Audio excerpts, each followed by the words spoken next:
When I was in 6th grade, my elementary hosted a back-to-school family cookout. My parents wouldn't be coming. They were in the middle of a nasty divorce, complete with public shouting matches and restraining orders. Police visits hadn't been all that rare in our family, but never as many as that year. My dad was trying to win Mom back, and with every rejection, things escalated, which sometimes looked like Dad throwing bricks through the front window or smashing Mom's Delta 88 with his Suburban in the driveway. These showdowns drew an impressive crowd of onlookers, mostly made up of neighborhood kids and classmates. That fall, in our quiet middle-class neighborhood, our house had become the center of attention. That afternoon of the cookout, I rode my bike up to meet friends on the school playground, and I joined in when those same friends began teasing a younger girl named Jenny about the color of her bike. In hindsight, she seemed like a sweet girl. Her family's wealth had likely made her the target of jealous peers. And I didn't notice when she ran off to tell her parents, but when I turned back, her mom was marching up to us, understandably furious. Her mom went up to each girl in the group, saying her name out loud, one by one. "I'm going to call your parent, and so on, right down the line." She saved me for last. Sticking her stubby finger right in my face, she said, "Except you. I'm not going to call your parents. Everyone here knows your mom is too busy with her new boyfriend to care." And with that, she turned and stomped away. I stood there stunned, trying to understand what she had meant. Up until that point, I had no idea that adults gossiped openly about the bad families. About my family. About my mom.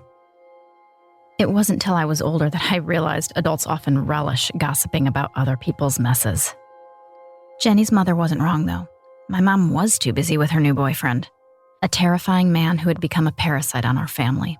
A man who would later become our very abusive stepfather. The weekend passed, and Jenny's mom made good on her promise. She never called. As I told this story to my therapist, he looked at me with both surprise and empathy. He sat quietly for a second, then said, "So it's like you were just a throwaway then." That's what this woman was really saying, right? Not even worth a phone call? Just a throwaway? Just a throwaway then. I would think about these words often in the following year. It was a sentiment later reenacted by this man, Scott, who appeared to have so much empathy at first, until a finger was pointed at him, and then on some level must have agreed with Jenny's mom. Just a throwaway then. I'm Leah Denton, and this is Psychotherapy, a show dedicated to providing survivors of therapy harm a platform to share their stories, and to offer language for those of us trying to make sense of our own experiences with the psycho in the therapist chair. I met Scott right before our first session as I was checking in. He was in his early 60s and he'd had a recent career change. He was now in the last year of his internship. I had specifically wanted to see a male therapist in the hope of creating a corrective experience, and he seemed nice enough. But from the waiting room, I had a panic attack. I texted my sister about how much I didn't want to be there. I didn't see the point. Plus, I hated his shirt. He was wearing what seemed like this awful brown 70s-style terry cloth cut, and I was sure he had been biting his nails. That's why, in later conversation, my sister would refer to him only as the nail biter. No matter. Almost as soon as I sat on his couch, I burst into tears and then apologized for being so emotional. He asked, "Who told you you couldn't cry?" That was true. As a child, I had been mercilessly mocked for crying, told my tears were manipulative. Crying to me felt not just humiliating, but shameful. Scott was just insightful enough in this first session, so I reluctantly scheduled a second. In those early days, I noticed things around the office that struck me as peculiar, even unnerving. As a new client awaiting my session, I settled into what I assumed was the waiting room, only to find men trickling in one by one and avoiding eye contact. It slowly dawned on me that I had unwittingly stumbled into a sex offender treatment program, so I swiftly made my way to the exit and tried to laugh it off. Maybe there is a sort of ironic humor to it, but if you're a woman seeking healing from men just like these, a situation like that would be better described as unsafe, even negligent. To make things more bizarre, A man who I assume had been through these programs later took up the front office position. His record, easily traceable through online criminal database, was so appalling that even a minute spent checking in became a stomach-churning ordeal. In my early sessions with Scott, I'd often leave feeling utterly frustrated, as if I'd paid $175 out of pocket to listen to an intern give a TED Talk. And despite seeking treatment from a biblical counseling center, I pushed for a clinical approach, which at first seemed comically mismatched with Scott at his whiteboard, his sermons that sounded straight out of Sunday school, his theories about, for example, homosexuality being caused by domineering mothers. As I navigated my doubts and the frustrating detours into doctrine, I convinced myself to hang in there, remembering the well-meaning friends who swore by his skills as a therapist. Beyond my irritation about how my time was being utilized in our first few sessions, there was something else. It was a something that was nebulous and harder to describe. A gut feeling like something was off, or maybe even disingenuous, but it was oddly familiar. I've never been great at trusting myself, so instead I put my trust in the friends who had recommended him, and I ignored my instincts. Besides, he did seem kind and well-meaning, and I wanted to see if he would live up to the hype, so I committed to give therapy a real chance. I hadn't spent much time in therapy before, but I knew it was unusual for a clinician to delve into their personal life with as much detail as Scott did. It was as if he was determined to set a kind of tone, like determined to assert his importance and superiority. He even said things like, "Oh, I didn't have to be a therapist. I was making 5 times as much in my previous career." It was almost as though he wanted his clients to know and to consider themselves fortunate to have him as their therapist. And it was true. Scott's background was impressive. He had studied law, had a successful business career in sales, had been a CFO, held leadership roles within the church and other nonprofits, even a stint in politics. He'd held elected office for 12 years. Now he made it clear. He had given up all those other aspirations so that he could serve others as a therapist. His family was no less impressive. Scott described his wife as a driven woman and spoke with such pride about her work as a pediatric oncologist, and that while in college, she had been crowned Miss Auburn.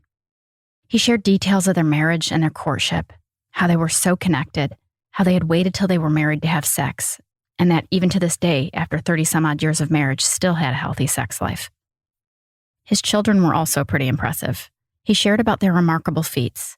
One had been to the Olympics, another was a surfer living on the North Shore of Hawaii, and still another worked on a ranch that he and his wife owned out west. Whatever the clinical reasons he may have had for sharing all that, it really did kind of leave me feeling ashamed. Given how impressive his family was, how was I supposed to be bare bones honest about the kind of dysfunction I came from, about all the ways my family history was so messed up? But I did manage to push through my insecurities, and eventually the focus shifted my way as we began digging into my childhood timeline. We dove into painful stories that often left me feeling nauseated and uncomfortable. Secrets that I had never said to myself, let alone anyone else, began to take on a life of their own.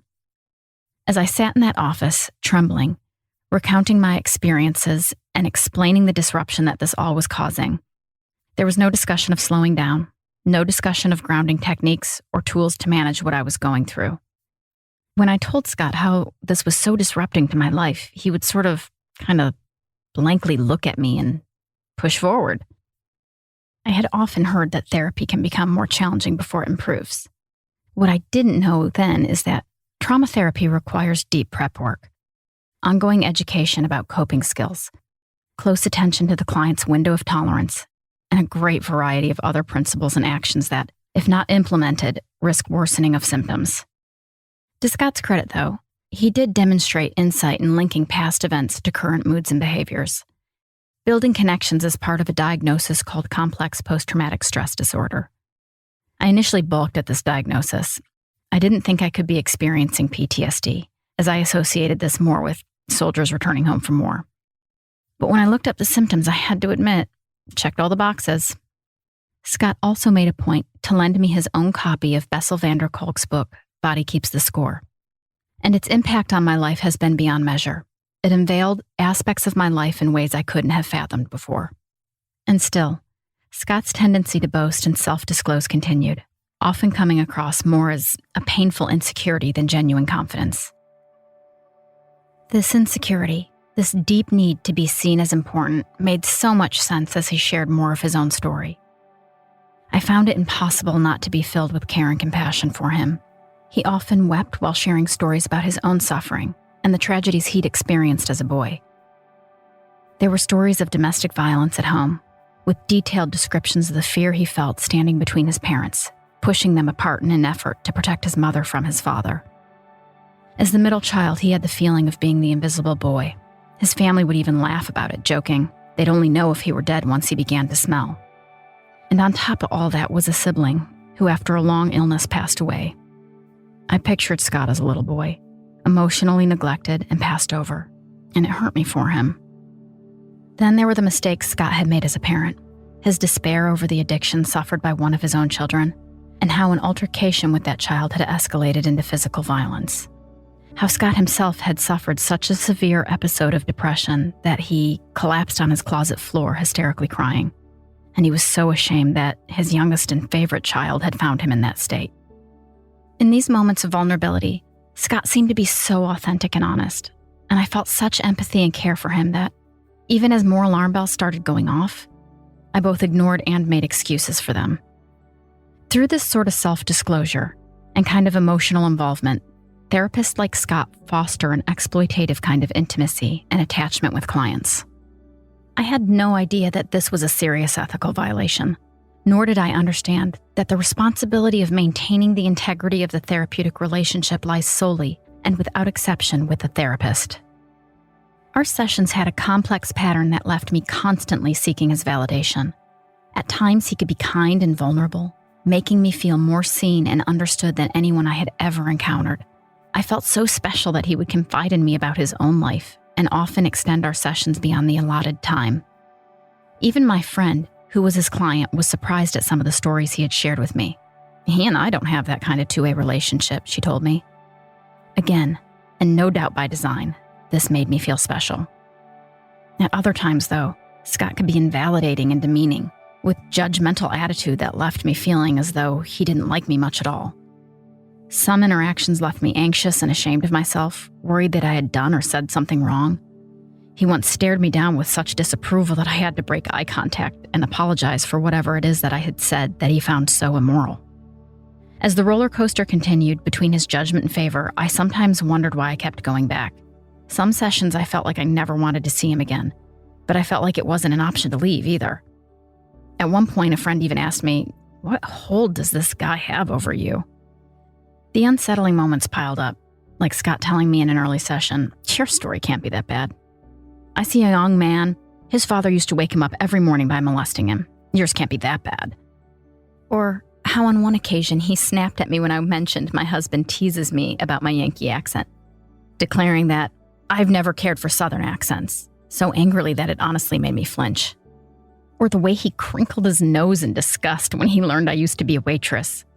Or waved his hand dismissively and commented about my healthy weight when I tried to discuss disordered eating. He even asked if I was often dramatic, sometimes mocking the depth of information in my history. Worse for me, though, was Scott describing me as prickly and petty. This later description filled me with such a profound sense of shame. I'd been so honest with him about my transformation from a once kind and joyful child to an angry and troubled teen after enduring years of brutal verbal and emotional abuse. Of course I knew I was bad, but wasn't he supposed to understand why? After several months, I learned that if I packaged myself in a way that was more palatable for him to navigate, I stood a better chance at receiving the affirmation and positive feedback that I craved. Of course, this dynamic shifted the focus of therapy more and more towards him as the year went on.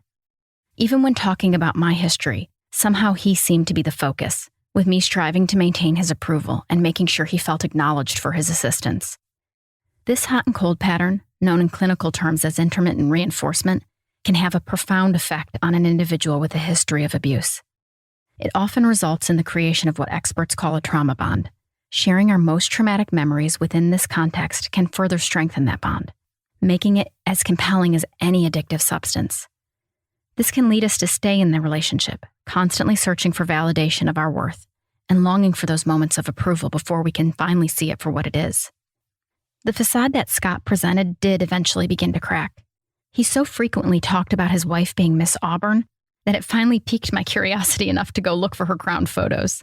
When I searched her alma mater's records, they had a list of all the pageants dating back to the 60s. But I didn't find her name or her picture anywhere on the alumni list. Well, this is awkward.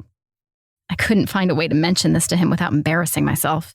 Perhaps it was a misunderstanding. Or worse, what if his wife had lied to him about being the winner? Either way, didn't seem to be a good way to broach the subject. As I continued investigating, I decided to check her LinkedIn page. Did she have one? Yes. Well, at least a woman with the same name as his wife did. But this woman wasn't a doctor, she was a nurse. Then I went to his LinkedIn page. Strange. It failed to mention what law school he attended, or the 12 years that he said he had held elected office. Didn't mention his illustrious career as a CFO either. Stranger still that in later conversations, he forgot he had been a CFO and said, oh, no, I was actually a COO. It turns out that just about every disclosure I could verify wound up to be either a bold-faced lie or a gross exaggeration. From that point on, I found myself fact-checking after every session, carefully noting what he said one day only to have him contradict himself in the next. Oh, you're a black belt, really? And you're into road biking? And you might attend William and Mary for your PhD? You don't say. Sometimes Scott seemed to possess a drunk-like grandiosity, like when he tried to pass off quotes by other well-known professors as his own, or the way he discussed his own marriage and how flawless it supposedly was. The only negative about his wife, according to him, was her father. When this man dared to call him a liar, Scott responded by saying, according to the Bible, we're all liars and worse. He seemed very proud of this response, but it shook me. It confirmed that I was not the only one who had noticed his dishonesty, and that his response was to spiritually deflect as a way to avoid accountability. When I started noticing occasional flirtatious comments from Scott, his habit of gushing about his wife and their marriage made me second-guess myself and question my own experience. It was confusing, because it felt like he could flirt with me while simultaneously bragging about what a great husband he was and how connected he was with his wife. Was I just imagining this? Part of me knew I wasn't, but another part of me wondered, was this all in my head? There was the time Scott insisted that I try on his glasses, then complimented how well I looked. Beautiful, just as I thought, he told me. Another time he interrupted an argument we were having to share how he had fallen in love with his wife. You know, I fell in love with my wife because she would argue with me. In one particularly disturbing moment, he referenced part of my childhood in a way that left me speechless. I'll skip the details, but he said something that at best was wildly inappropriate, at worst, and how I perceived it in the moment, was sexually suggestive. I sat staring at him, unable to speak or respond. After a moment, and without context or further discussion, he moved on. I was too embarrassed to tell anyone for almost 6 months. Eventually, I realized that I was going to have to talk to him about all this. I emailed him a list of my concerns and asked if we could speak. I thought he might be a little embarrassed, but would ultimately take accountability. He was always talking about the transformative change of his faith, after all. The next time I saw him, as he entered the room, he looked at me and said, "Well, have you ever lied?" "I'm sorry, I know that's not fair, but have you ever lied?" This redirection of the conversation before it began put me on the defensive, and so we began discussing times that, yeah, I have lied.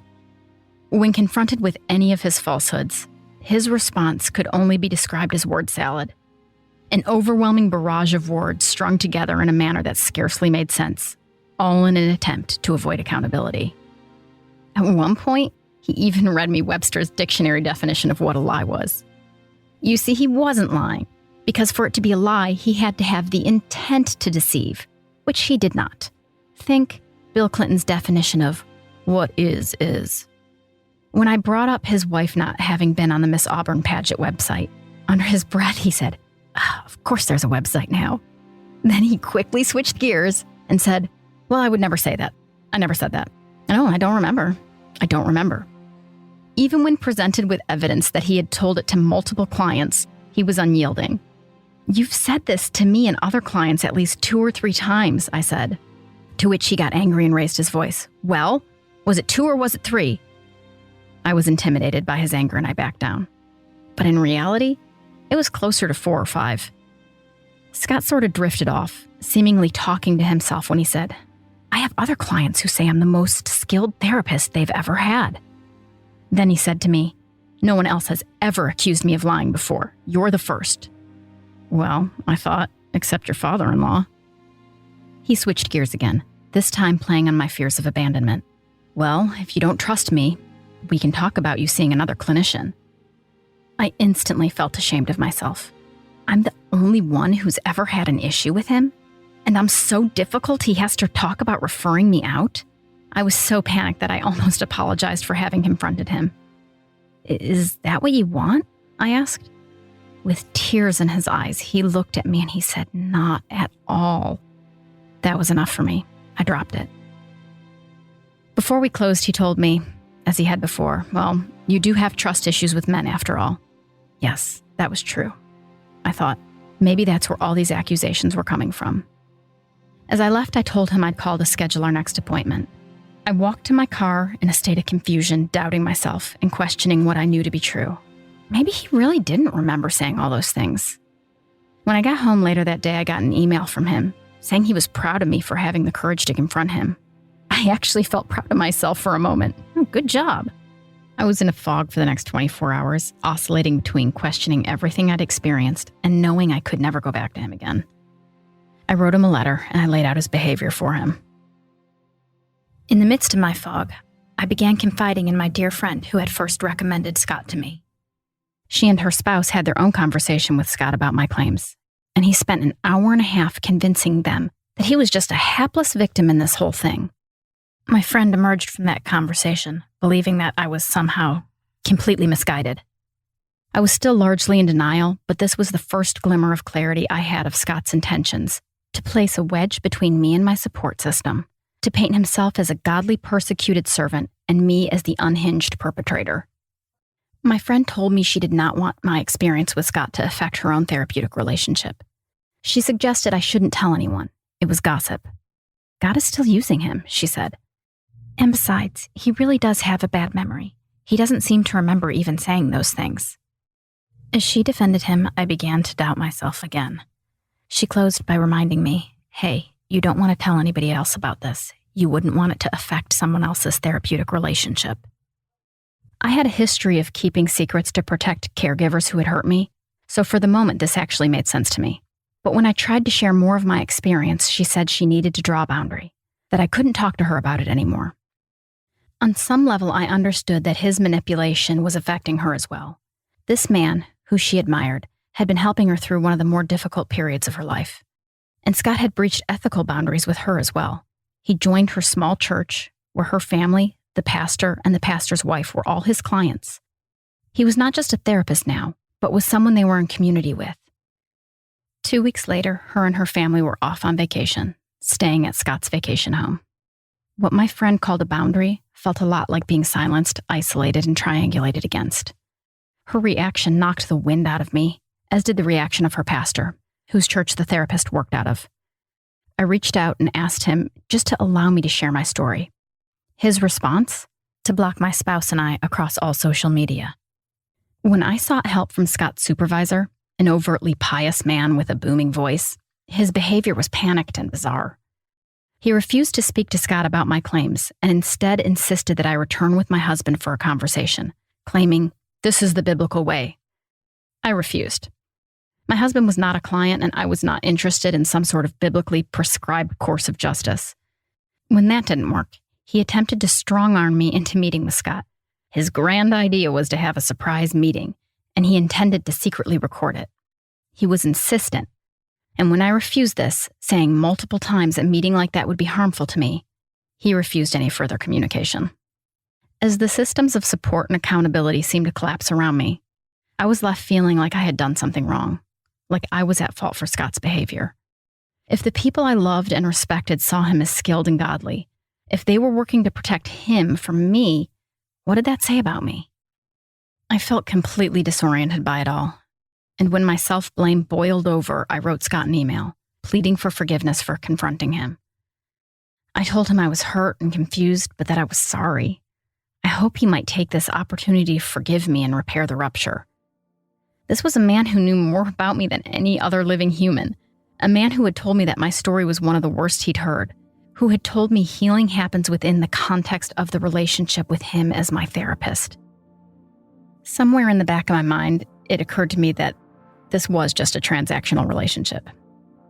I even laughed to myself when I remembered a line from the movie Forgetting Sarah Marshall. I bet you think strippers like you too. I was in the grocery store when I opened Scott's return email, which consisted entirely of 2 words: thank you. A wave of shame washed over me.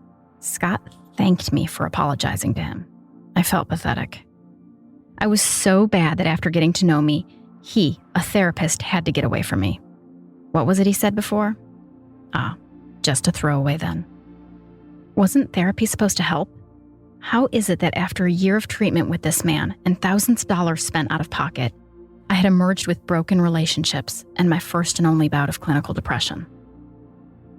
For the better part of a month, I barely ate, which gave me an irregular heartbeat and landed me in the hospital. For 3 months after that, I could barely function. Felt like I was walking through a dream, dissociated and unable to connect with friends and family in any meaningful way. My older sister talked me into seeing someone. I knew I needed help, but the idea of seeing another therapist was nauseating to me. I agreed under 2 conditions. Could not be a man, and definitely could not be someone faith-based. The psychologist I found was smart, funny, sarcastic, and above all else, ethical. When I had shared my experiences with her, she identified an activated state of PTSD and recognized the episodes I had been having for the last 25 years as textbook emotional flashbacks. She recognized that my former clinician, through both his ineptitude and lack of ethics, had reenacted harmful events in a way that not only triggered old traumas, but compounded them. Still, even as I gained new perspective and had my harmful experiences affirmed, at every turn I found myself defending this guy. Sounding almost like a battered wife, I'd say, No, you don't know him. He's very kind, and I think he really does care about me. Maybe he's sorry, he's just too embarrassed to admit he did something wrong. I think maybe he just doesn't know what impact he had on me. Somewhat exasperated, my psychologist said as directly as she could, "Girl, this man does not care about you." It was so blunt and unexpected that I burst out laughing. She said it over and over again through the course of several sessions. This man does not care about you. I still felt crazy for how impacted I had been by my time with him, and I wondered why I couldn't just get over it. So as the year progressed, I scoured the internet, YouTube, podcasts, and Facebook for resources on therapy harm, hoping to find relatable stories that might help make sense of my own. I found Clients Harmed by Therapy on Facebook, a support group that was instrumental to my healing. I learned from other survivors that my story was not only relatively common, but honestly, flat out benign in comparison to so many others. 7,000 people a month search Amazon books with the phrase, "When therapists abuse clients." And 40 to 50,000 people a year visit Tell, a therapy exploitation link line. And even though every survivor story is different, there seems to be common themes that run through each one of them. Special treatment, intermittent reinforcement, boundary blurring, gaslighting, discard, smeared, silenced. Discovering a community of compassionate individuals was essential in guiding me through the aftermath of the harm I endured. And while I am more grateful for that than I can say, I'm also left feeling like there's not enough. Not enough resources for those harmed by therapy. Not enough accountability for those who abuse their position, wittingly or not. Not enough conversation about the wreckage that can occur when a system intended for healing becomes the source of further damage. And that's why I'm launching psychotherapy.